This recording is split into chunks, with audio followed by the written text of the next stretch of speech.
మనుషుల్లో చిన్న సమస్య ఒకటి ఉంది. వారు ఎప్పుడూ స్వయంగా వారి నిందలను వినలేకపోతారు.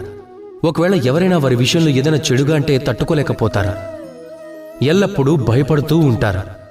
నా చుట్టూ ఉన్న వ్యక్తులు ఒకవేళ నా గురించి చెడుగా ఆలోచించారు కదా, ఒకవేళ ఎవరైనా వారి వెనకాల వారి గురించి చెడుగా మాట్లాడారని తెలిసినా కూడా చాలా బాధపడుతూ ఉంటారు. ఇప్పుడు ఈ కారణం వలన మనల్ని మనం బాధ పెట్టుకోవటం మంచిదంటారా? అస్సలు కాదు.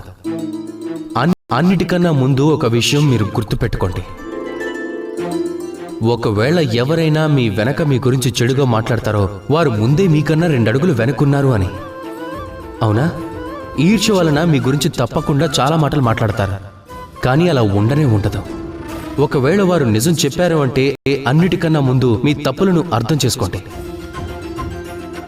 ఆ నిజాన్ని తెలుసుకోండి, ఇంకా ఆ గుణాలను తీసి పారేయండి.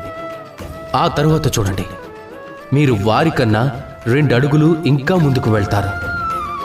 ఎందుకంటే ఈ జీవితం అంతా కూడా ముందుకు చూస్తూనే నడుస్తూ ఉంటుంది, వెనక్కి చూడటం అనేది మానేయండి.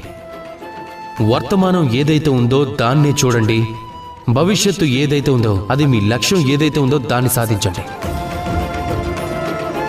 ఇక మీ మనసుని ప్రేమతో నింపుకోండి. రాధా కృష్ణ.